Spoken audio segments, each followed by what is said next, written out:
Okay, okay. Welcome to the party. What I am curious to see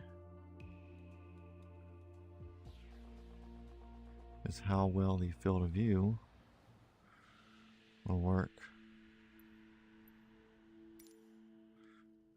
Oh, it's raining. Wow, really should have considered live weather or not. Okay, this will be fun. This is definitely not VFR conditions, but let's do it anyways. So, for those of you unfamiliar, MattyLP is a YouTuber that has a R-22 helicopter. I'm checking my stream right now to make sure everything looks good. He has a Robinson R-22, not dissimilar to this, and he flies around the St. Louis area. He's gotten popular on YouTube and TikTok, which I don't have, Instagram Reels and stuff like that, by flying to places that normal people go every day, whether it be a restaurant, or to go visit his friends, or to go to the lake, or whatever. So he's gotten a decent following by doing that, and I think it's really neat because a lot of his flights aren't super far. It's not like he's going miles and miles and miles to get to where he's going. He's just doing stuff that's just around town. Now, for the disclaimer for the day, I can't see where I'm going, but I do know that I'm generally going in that direction over there, because I'm going to more or less recreate the flight from the river that he just did recently. So he went to a barbecue on a river. Oh, no, get that off of there. There we go.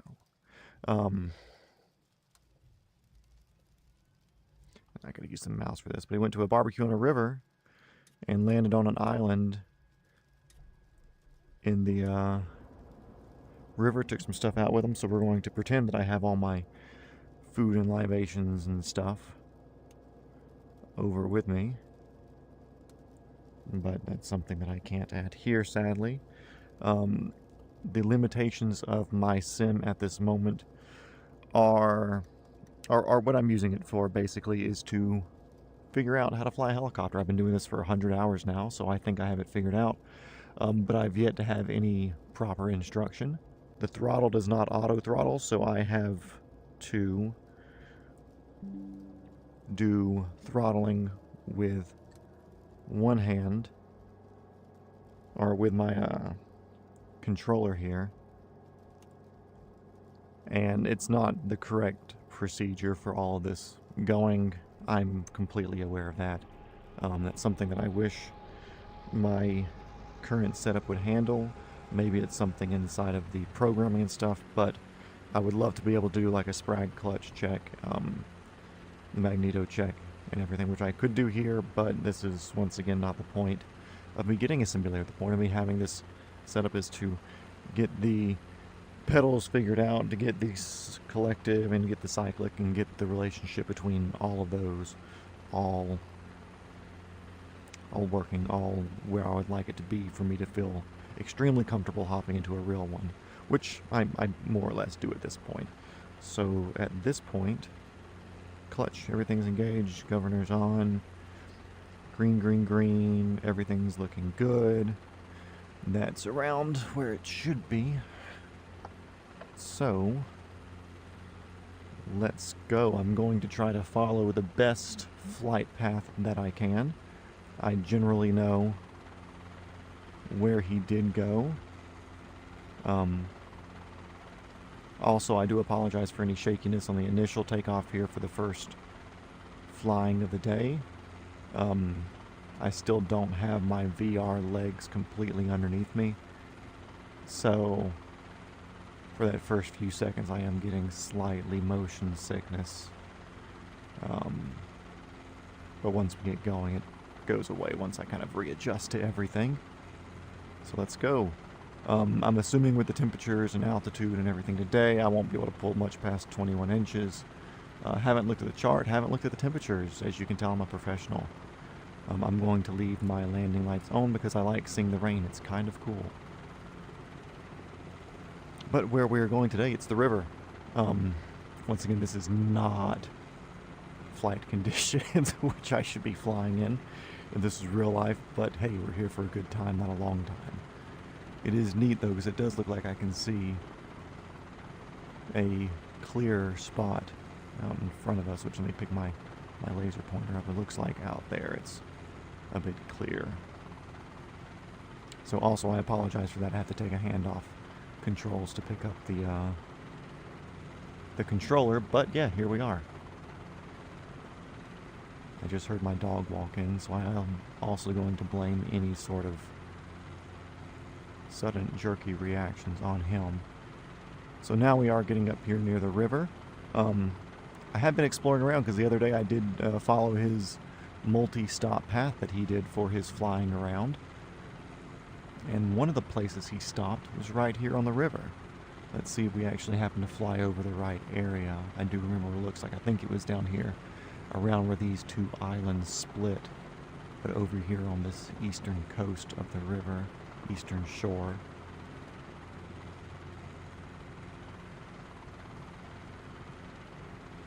Yeah, we'll kind of do a low flyby down here. I forget what he was dropping off, but the place that he flew was the cabins or something. And he landed kind of in that area, I believe, but it's hard to tell because this isn't the best photogrammetry. But that was where he went on one of his videos a few episodes ago. Okay, let's get back in the power. Let's get back up some speed because we're going to punch the core of this storm. And I will have to stay a bit lower than I would like to over water. Usually you would keep a little bit more altitude when flying over water to allow you some time to auto-rotate to get down to where you would need to go if you were to have some sort of engine failure.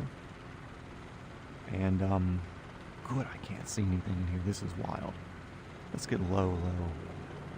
Sorry, Matt. I was going to try to follow your flight path more precisely, but since we're being reckless here in a simulator, let's live a bit more recklessly.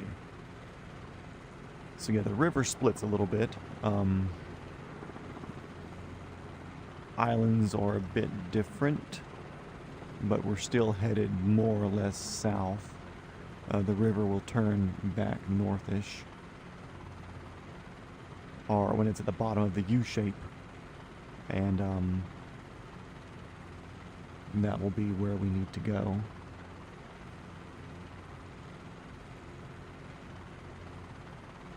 And I want to say it was actually on the other fork of the river, so I'm going to lean that way. I know they do come back together eventually, but I'm not looking for eventually. I'm looking for before eventually.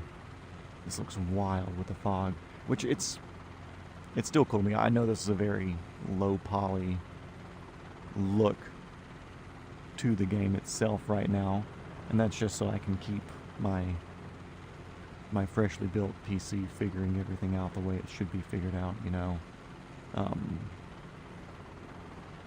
If anybody's wondering, it's a 7800X3D CPU, and it's got a 4070 Ti Super. Goodness, this is no visibility. Matt, you picked a horrible day to fly. 4070 Ti Super, which, looking at comparisons and stuff, it looked like it would be about on par with what the 3090 of past generation would be. What's my airspeed here? 40 or 50? It feels like I'm going much faster.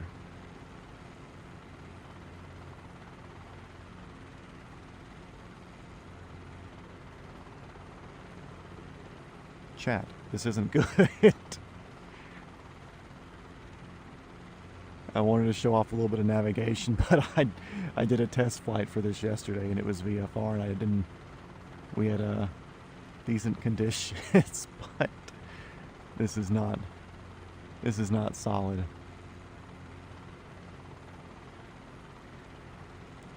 Let me just do a quick circle this way. See, there's more river. I don't believe there is.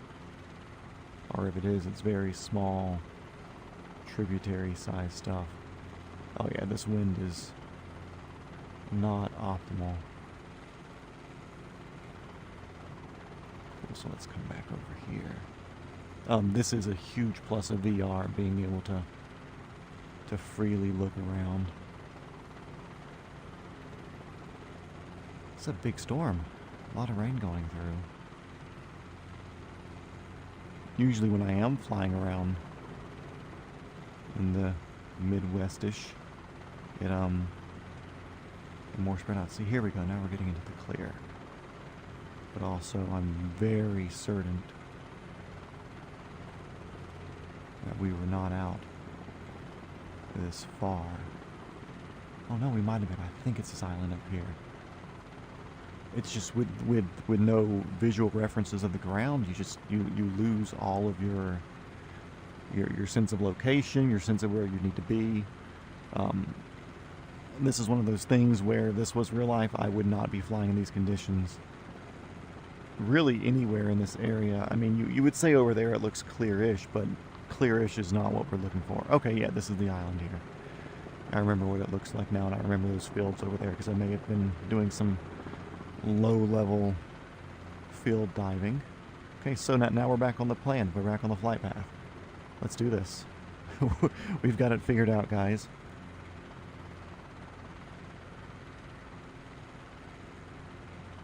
So where they were, let me get this figured out with my pointer. They were over here on this beach somewhere. But as you can see with photogrammetry and just how the simulator sets everything up, you're not getting all of the sandy beach like they had. It's just not the way it renders beaches, I guess. Maybe if you were to go down to somewhere with big sandy beaches, Panama City, Florida Gulf Coast or something like that, there might be more beach, but I've yet to fly around there. Okay, so in the video, I believe he said he came in from the north heading south. I can't remember, but what he did first, he said, okay, we're going to call this little area kind of straight ahead of us up here, our landing area. You do a slight scouting pass or circle of where you want to land, looking for obstructions, making sure there's no power lines. Nothing weird that you can't really see when you're flying over normally.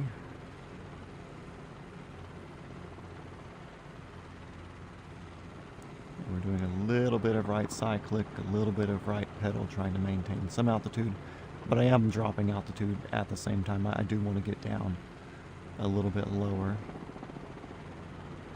There we go. That's a big sweeping drop of altitude there. I'm still making sure to keep any sort of power input under the 21 inches of manifold pressure. And let's come back in and let's shoot a little short approach. What do you say?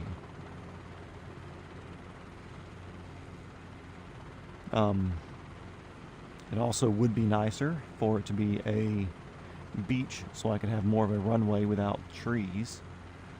But if I play this right, I'm going to try to land it in front of that little island of trees, past this bigger island, and that will give me some sort of beach. And I'll do a bit of a confined area landing because I can use these trees as a height obstacle of where I have to stay above that till a certain point. Something I am being aware of is keeping my sink rate, or hopefully less than 500 feet per minute, especially with my lower airspeed as it currently is. Actually, let's do a little circle around this right here,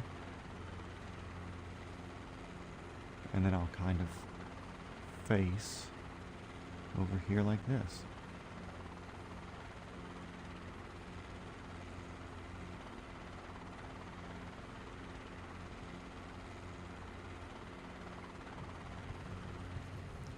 And here we go. We've made it to the beach. We can... Wait a second. This is super immersive, so... Look at that. I don't know if y'all picked up on it, but the sound did increase when the doors opened.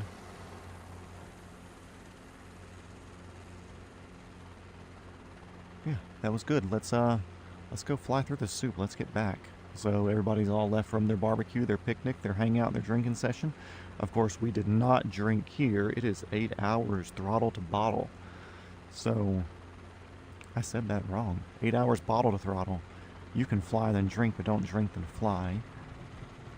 So let's put a little bit of collective in here. Figure out what our wind's doing, because I totally listen to ATIS. And we're going to kind of do a north departure out. Just because let's go against the way that we came in, because I don't know which way the wind was coming. So we'll fight it one way or fight it the other way. And in case it is something where we are going to lose power, we're going to do our about face here while we're still over some sort of landable area instead of having to aim for the water. And now we're going to go back to Lambert, St. Louis. Kidding, we're going to Charles, which is over that way. Not really looking for an international airport experience in a Robinson R22.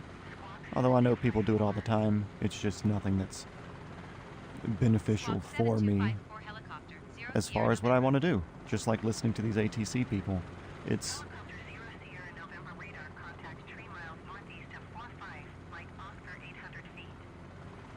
nice to hear what they say. It's nice to hear the order of operations of how it should work, but it's something where being in the real pilot seat itself with somebody to catch and correct any calls you want to make, that would be a much better help. So yeah, as you can see right now, we're kind of up around what our max pressure should be. We can't really hold that power level for too long because it's stressing the engine and drivetrain components. So we're going to drop that down a little bit. We're going to try to keep our climb, which is this far left gauge. This one right here. It's 500 feet losing, 500 feet gaining.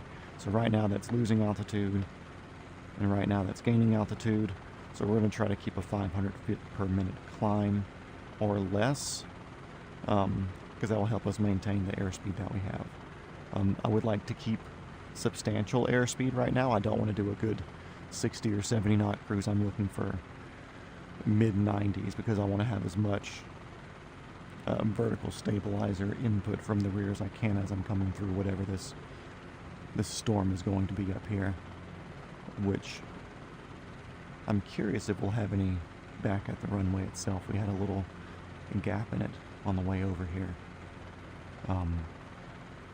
And also, my defense, I don't know what Matt's flight plan was exactly.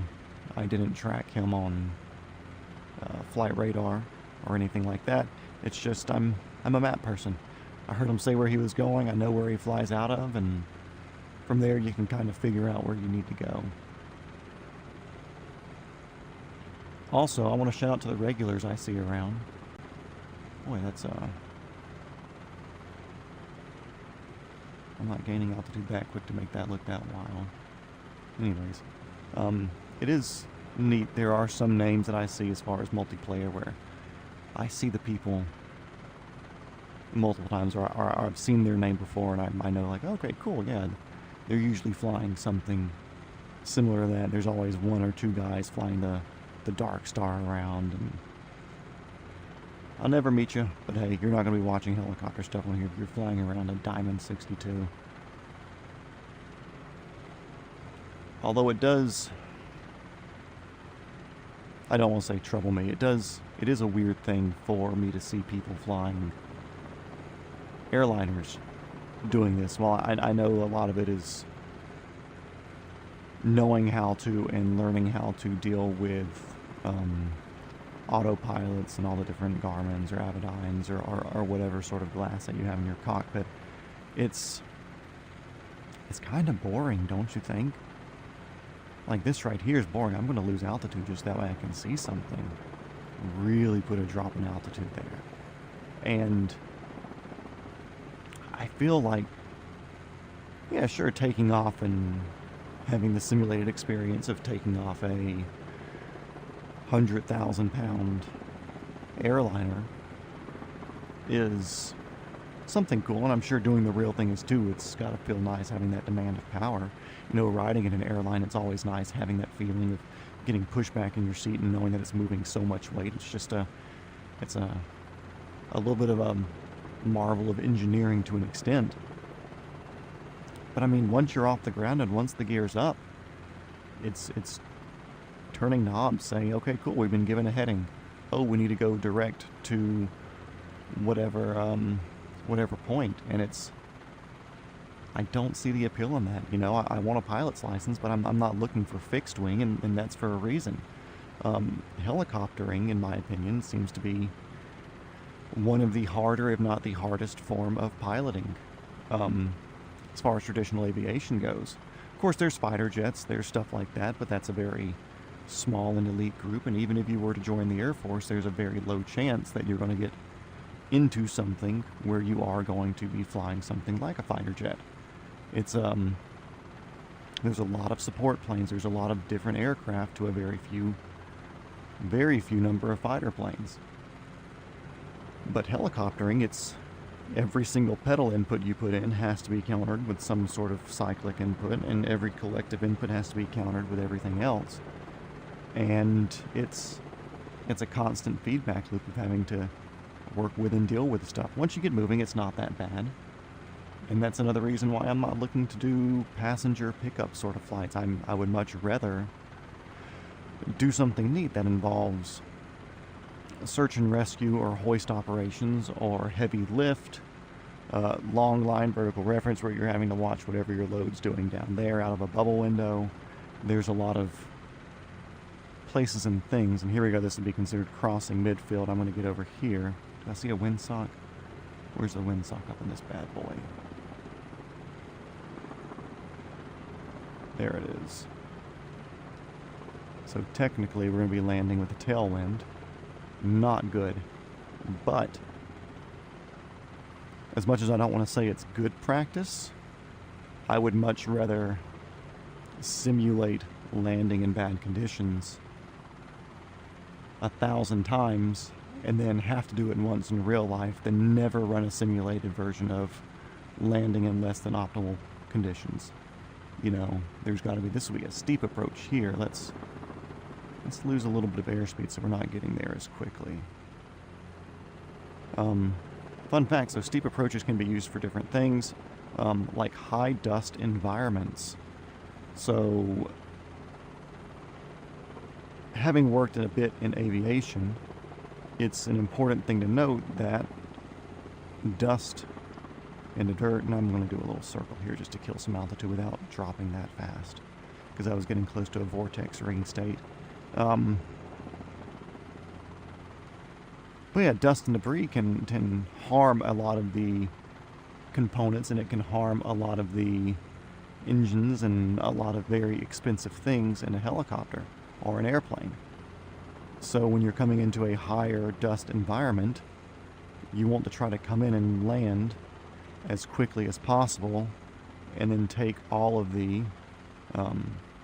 pitch out of your rotors, so that way you're not kicking up dust. Because believe it or not, your rotor's always spinning the same RPM. The collective, which is this handle here on my left, I'll show you as soon as I set down. A bit rough.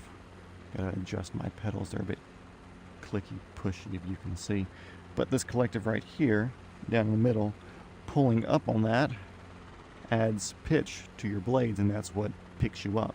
Your rotor RPM, which I can get my laser pointer, the rotor RPM should always be staying around this green area speed, which you can see right there.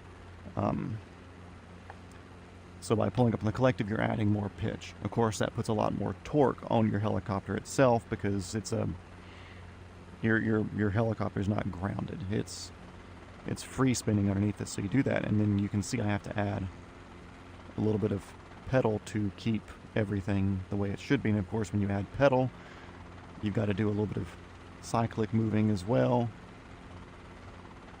And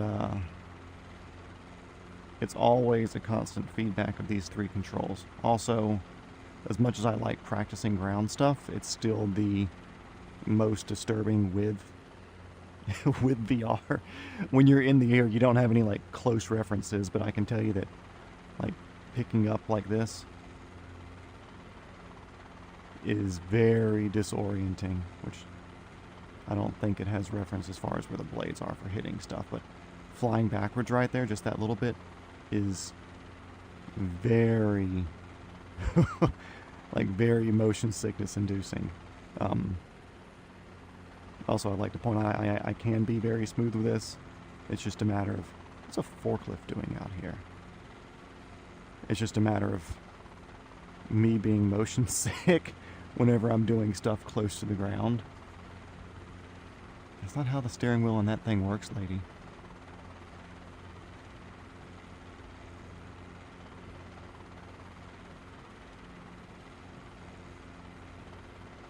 Okay, you go do your forklifting thing. Yeah, so that was a little flight following MattyLP, our STL River helicopters on Instagram. I think that's his TikTok too. If you've got one of those, please go check it out. Oh, we have a landing fella here. Let's use him instead of landing where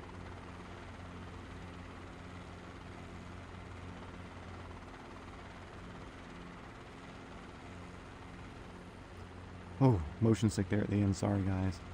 Take your little thing there. No, lady.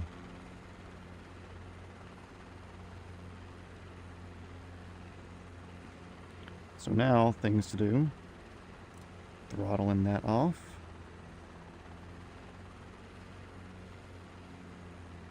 Which is very hard to do using this. We can turn nav lights off. We can turn all that off. I'll have to use a mouse for that just because it's kind of annoying to do. Turn that off. Alternator, all that. Cool, here we go. Thank you. 20 minutes. So instead of doing a 1 hour drive, getting on a boat, going there and doing a 1 hour drive back, you can fly somewhere in 20 minutes. Very cool. Now, let's see what we can do next. Oh, that's fun. There we go.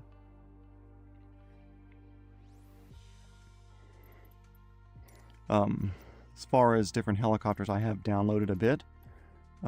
Because as much as I would like to fly this every time, you do get a different feeling flying these as far as how they handle. So it's nice to have these different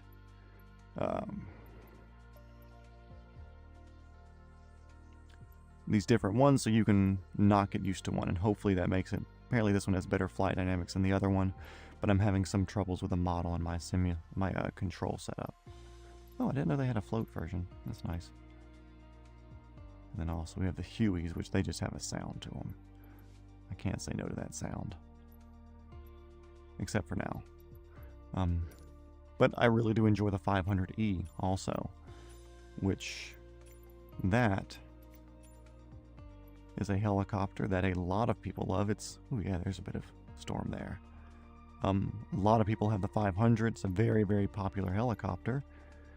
And most recently, one of the important people who got one is Cleetus McFarland, which he's recently purchased the Micaiah Head, our Bald Eagle Micaiah Head Airport, or Myakka Head.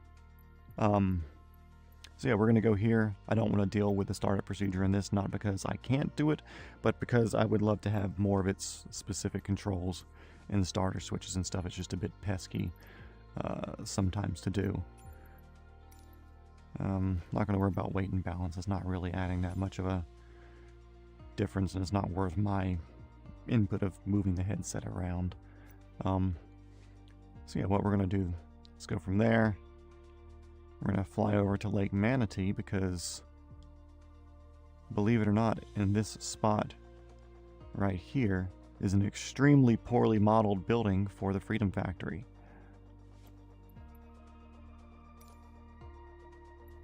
Should be a quick flight. There is a downloaded version of the new airport, which will do that later, another stream. I had downloaded it for my laptop, but when I got the new computer, I have not downloaded the version of that airport that I paid yet. I don't think. Maybe I did. We'll see. I feel like I've flown around and there's... Oh, yeah. Of course, this is very... needing me to readjust location of everything. So let's see. Let's get back. And this is a left seat flying thing. And also, I'm not 2 foot tall, so let's get up to an appropriate feeling height. Am I back to where I need to be? That's way high. Let's see. Yeah, my head's out of the top there. Cool, that feels about right. Maybe a little bit more left.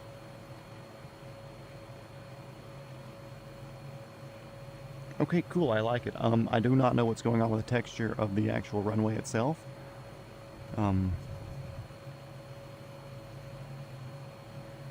This has so much more power than the Robinson. Such little inputs make something happen with this. Goodness, guys. Okay, I'm gonna sit down for a second. I've got to readjust something. I don't know if it's my seating position.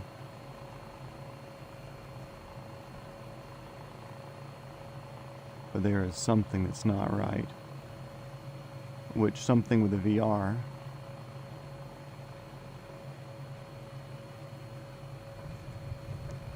is the stick seems relatively straight.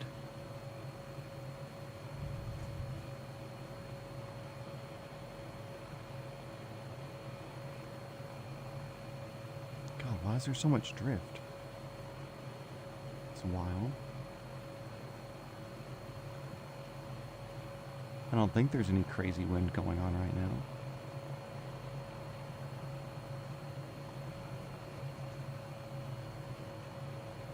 And this doesn't feel the way it has felt, so I'm very sorry for anybody that might be getting motion sick from that. But yeah, you have all that there. Let's avoid that tree. The windsock's pushing that way. Strange. I don't know if it's just the fact that I've been flying the Robinson for the past week or so and I haven't touched any of these.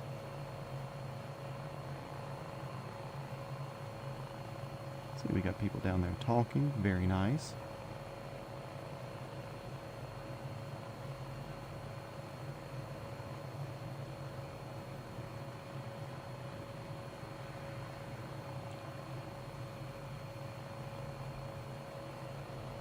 Bunch of stuff around there. Okay, very cool. Anyways, let's get moving and see if I can figure out why this is pushing me so weird.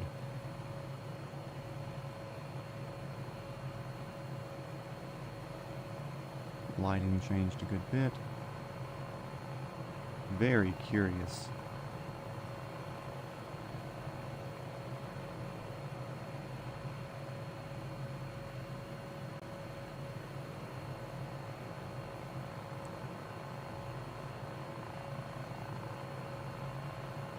So for those of you, let me let this lady talk so I'm not trying to talk over useless ATC calls in this.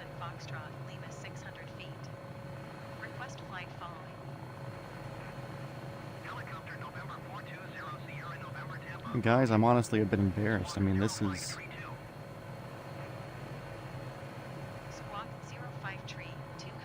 This is not how I usually fly.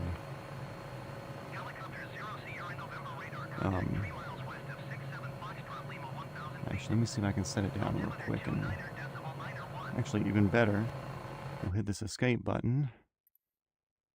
Go to main menu. Let me actually do the weight. Because I think you can look back a few seconds and see how I said, oh no, the weight and everything should not affect that much. But let's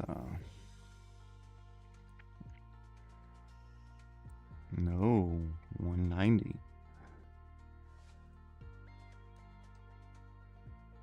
Let's load this down with a couple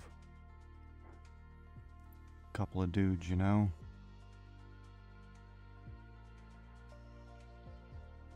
It's showing a little left on that.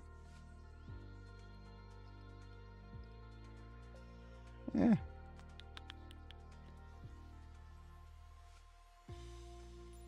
Let's give it all the fuel.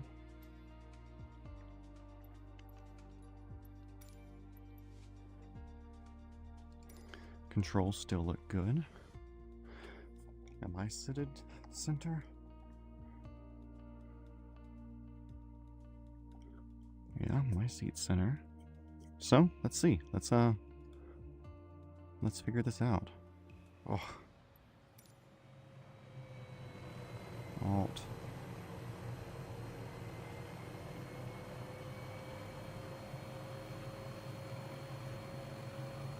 Okay. Let's leave a little bit of weight on here. Oh, that's much better. Okay, maybe that was it. So yeah, let's start off with a tour of Mackay ahead. Mayak ahead. Bald Eagle Airport. We have cows.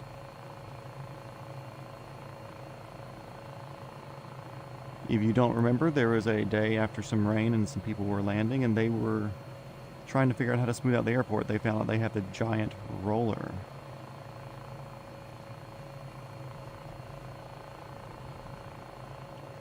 Which it almost looks as bad as the roller that they have with that huge piece of concrete.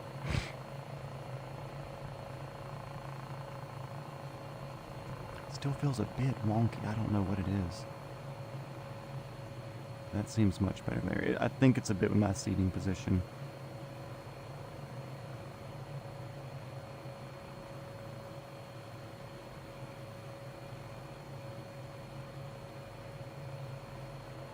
Look, it's not that windy to push me that far that way.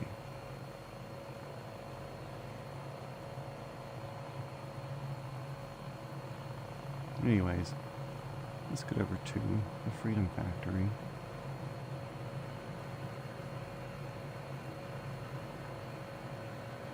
And what we're going to do is more or less head west and move my seat back down here a little bit. See if that helps any.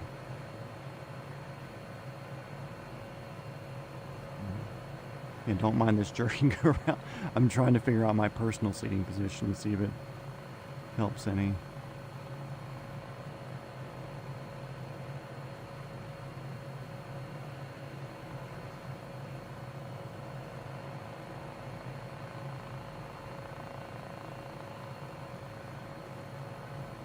Actually, that's weird looking at that torque value. I don't know if that's just a gauge that's not working with BR. Which that would explain why it's handling so obnoxiously weird. Which I am at full low on the cyclic right now. And there should be some sort of movement with that gauge. It's got to be something like that, guys. I don't know.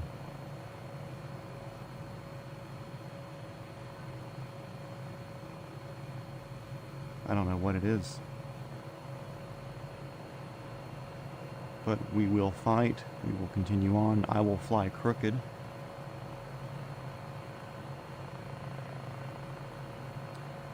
Oh. I turned off the governor switch when we were doing other stuff. Usually that just stays on. Okay, cool. We're way better now. Let's go look at Freedom Factory. I've got it figured out. So there is a governor switch on the end of the collective down there. And that is usually switched on whenever I'm doing my operations with the R22, which very rarely do I go through startup procedure. It's not something that I feel is necessary because I have to skip so many little steps here and there for different things. But going through the startup and shutdown procedure with you guys, I turned it off because I wanted to do a bit more for stream. But now since I was on this one, the switch was still off, which meant my torque was fighting way up, and that would explain all that. So, yeah, let's go back and actually look around and have control of the helicopter.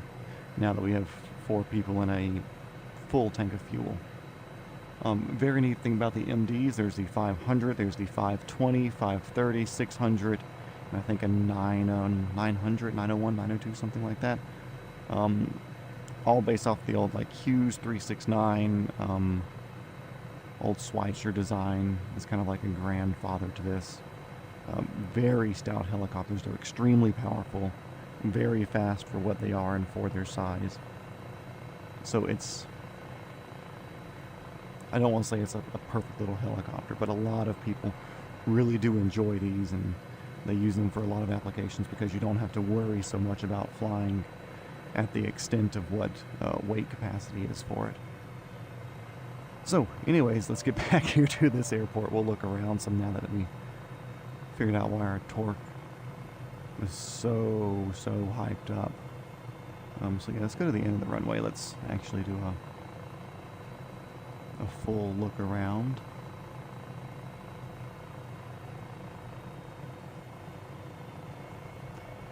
This airport did not look anywhere near this good, except for whatever's happening with texture with the ground beforehand.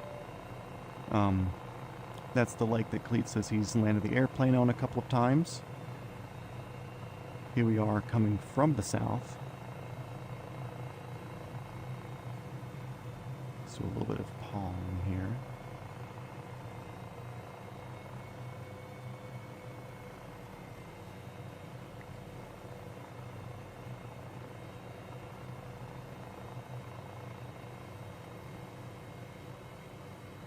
It's not smart to fly sideways if there is an issue with your power in any way. You have to do an emergent. I didn't hit a tree. There was no tree there. Okay, we'll stay higher in that area. I don't know what their model is like. Oh God. I don't know what their model is like for some of this stuff.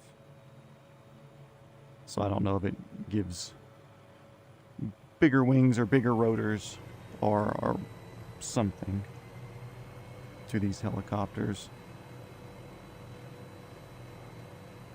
But that's just a modeling thing. That's nothing to do with me, or at least I'd like to think. Maybe I was closer than I needed to over there, so we'll stay high.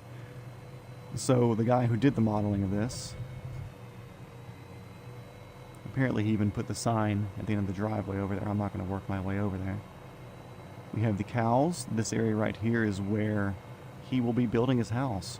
They've already broke ground. They're starting to do a bit of pouring, I believe, from some pictures on Instagram that I've seen. I think it's September 23rd currently. So I'm very excited for him and Matty to have their new place out here. It's the dream come true. We have tractor with the concrete barrel for flattening the runway. And we got a couple of plane models over here. Looks like a Cub, Piper. Got a biplane in there, and the person who made this model of this airport did some custom models. That way we're not looking at the same very lame models that have always existed in Flight Sim 2020. So let's get over here and look at this guy's setup. If this guy is watching this, I'm extremely sorry I forgot your name. We only met you once or twice in the videos. So trucks, trailers, scrap wood, you have a couple of airplanes, some amphibious planes and bits and doodads. And even it looks like a Huey down there, which is very cool. Just tractors, little stuff. And I think he did some foliage work. He did the foam red balls that are on the power lines in the area on a approach from both runways for going north and south. So yeah, very cool. It was only a matter of time with the Cleetus McFarland channel having as much traction as it does through the automotive and through the aviation community that somebody was going to build a custom airport for him that's modeled off what it looks like. And the neat thing is, it was only $7 or so, and he does say that in the future he will be updating it as more pictures or more information about the airport becomes available to where people can see and he can correctly model. So I do assume that when it comes time, he will be modeling it with their new house there with a cool Chevrolet bow tie swimming pool and giant hangar, I think 90 by 140 or something like that if I remember correctly, which would be great. So, since we're here talking about Cleetus, I've been watching him more or less since the start. I remember when he had his first video. I'm gonna wait for them to quit talking. Altimeter 299.1. 0 Sierra November. Where do I have my thing? Oh yeah, I think I'm November 420 Sierra November for 69. So very cool. Let's make sure you're headed due west. Oh no, that's right. This thing works the other way since it's not a flat-faced one. Oh my god. I'd love to turn off the radio, but I don't think it'll let me do that. So anyways, I have been watching the Cleetus McFarland YouTube channel since the beginning, and oh my god.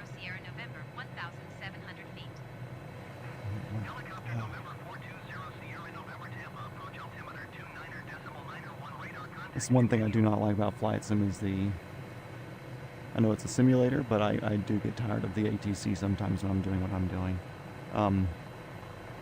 So yeah, there's a road here to the right that goes forward up by the base of that lake. That's the road that goes in front of the Freedom Factory. So yeah, Cleetus, I've been watching him since he did his Drag Week video talking about Tom Bailey's car. I saw that the night it came out. I was one of the people that watched it as it was going viral. And yeah, I've been watching him since then. I was very happy to see him make a channel. I've enjoyed watching him grow.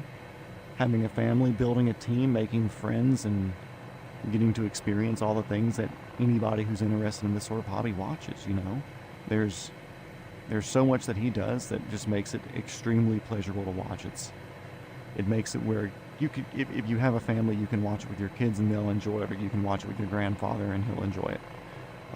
Whenever there is a cool Cleetus video that comes out and it's something that's, I think my dad would want to watch, I get my dad, who's 71 years old, and he watches it with me.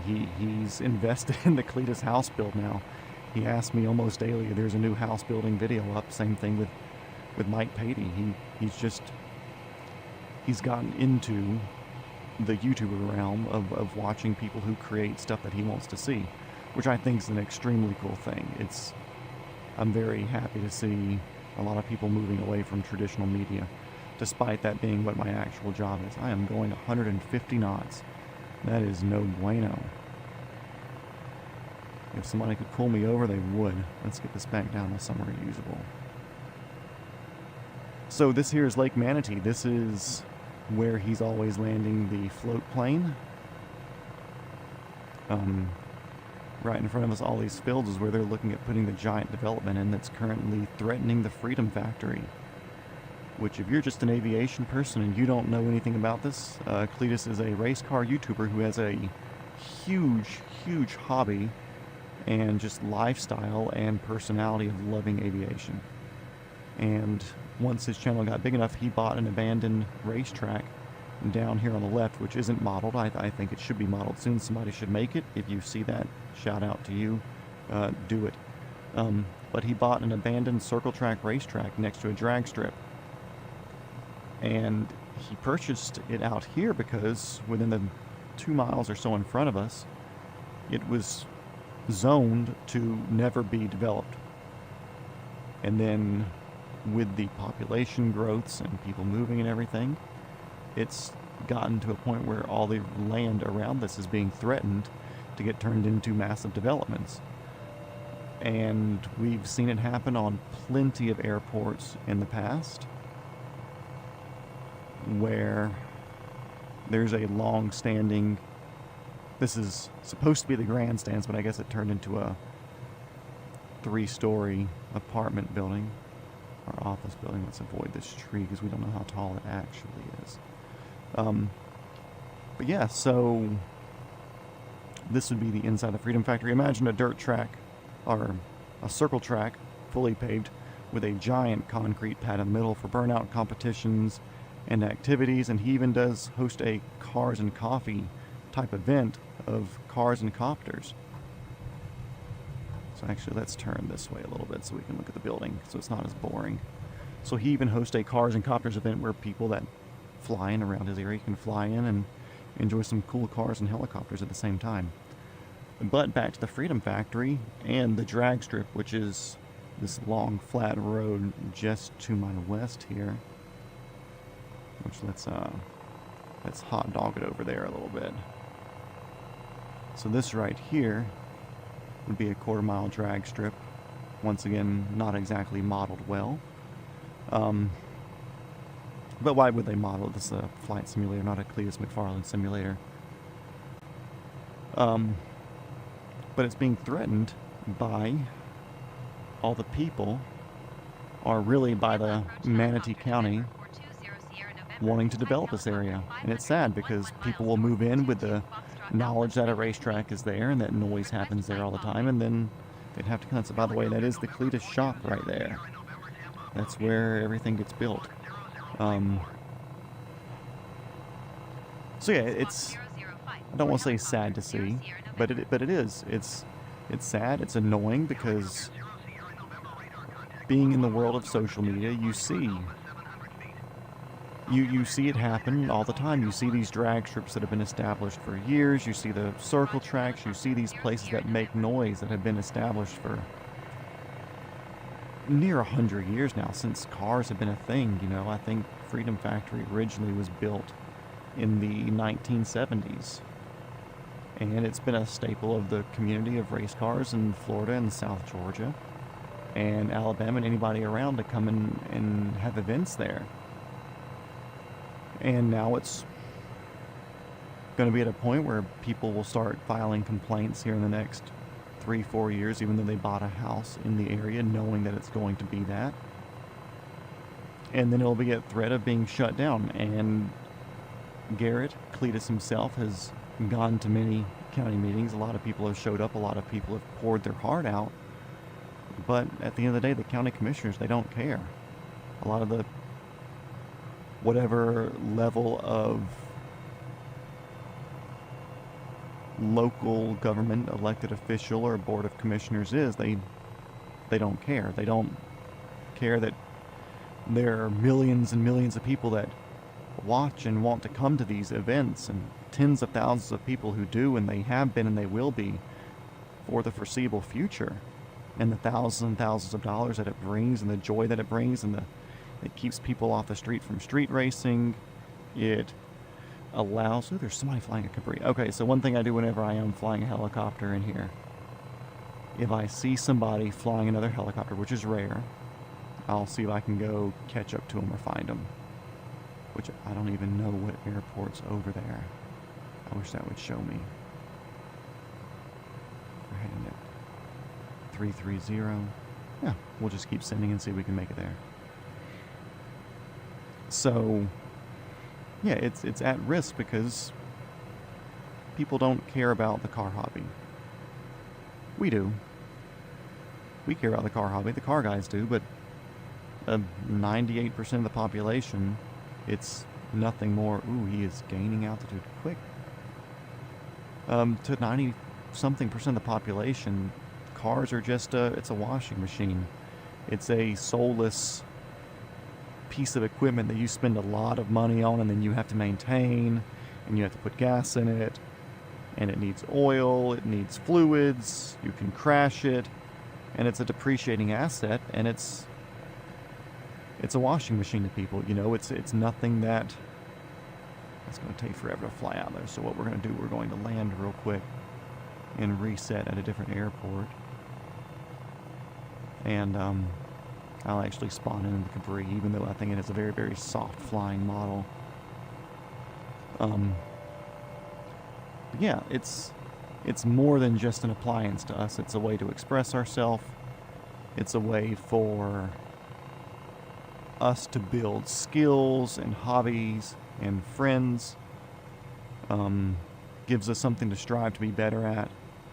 There's a lot to the car hobby that just isn't seen by people like these county commissioners.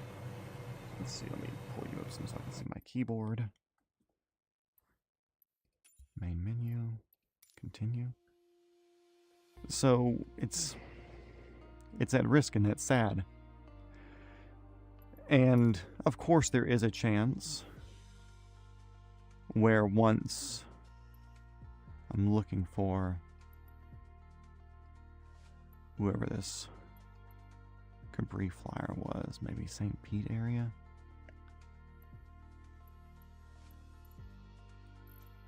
Cool, let's just spot in here. Says departure, aircraft. It's a G for Gambali or whatever. Gumiball. Yumball.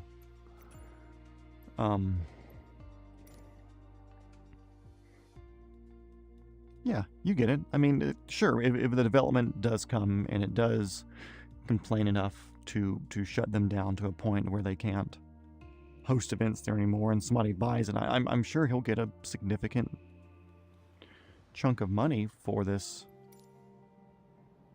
piece of property. But that's not the point. That's not what we want. You know, we want to have the place. It's the right pedal strong versus the other, which is the left pedal. Okay, Harvey Gallus. You can't really tell, but I am putting in a lot of right pedal here. That's just because the rotor system on this will turn a different way than what the Robinson does. And honestly, I can't remember what the MD that we were just flying was. I just kind of hop in and fly. And if it is something that's completely wildly different, then I notice it, just like this one being super far off. So regardless, yeah, if you're a car guy and you don't know about Cleetus McFarland, which I'm sure you do, go check them out. You know, extremely family friendly. Does cool stuff. If you like drag racing, you like drifting, you like silly street cars, a little bit of motorcycling, and he's starting to show a lot more aviation, which I really enjoy. Yeah, give him a follow. From my 400-something subscriber YouTube channel to his 3-point-something million subscriber YouTube channel, I'm sure he'll notice the influx of people. He must be doing a beach flight or something.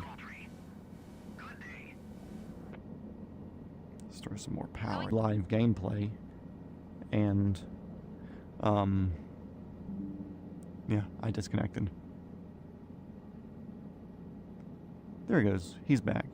Maybe I'm back now. Let's see. Everybody disappeared for a second, but it looks to me, I'm looking underneath my headset now, that we're still streaming. So cool.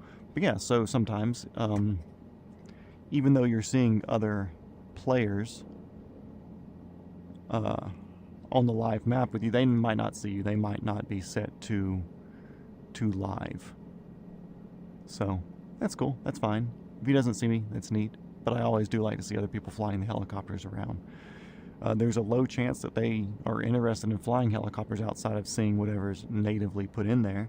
But if he is somebody that knows how to fly, it's very cool to see. There's a lot of times I'll be at like Los Angeles once it's later, because I like to fly live times. But there will be a couple of people with helicopters taking on and off of the Bank Tower heliport, which is very cool. I enjoy seeing it. And then everybody sees each other and they all take turns and they hover around, so you're practicing some good out-of-ground effect hover, and it's neat. It's a nice little community of people who don't know each other. And it would be cooler for a VATSIM style chat or something, where if you did want to put in a proximity chat or actual, like a Unicom frequency for people to talk on, that would be very, very neat for 2024, which is coming out and just announced or revealed or teased the other day. Okay, Harvey, where did you crash at? You seemed pretty controlled, so I like to think that you actually controlled landed it. He's down here at this building.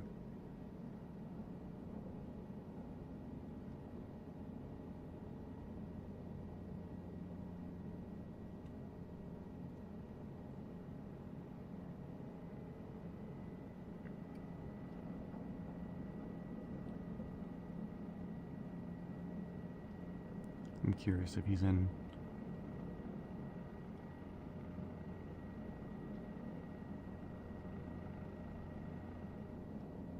Nope. Either he's gone. Nope, he's not gone. It's just one of those things where they don't want you trying to crash into other people. We're gonna land in this person's driveway right here. Which actually, I think we are still in the airport, so.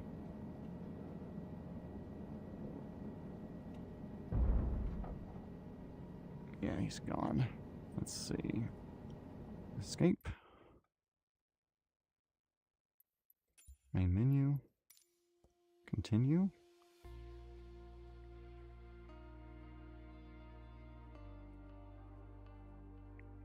And that's it. That was fun, guys. We'll do it again sometime, and we'll look at something else or follow some other flight paths. Until next time.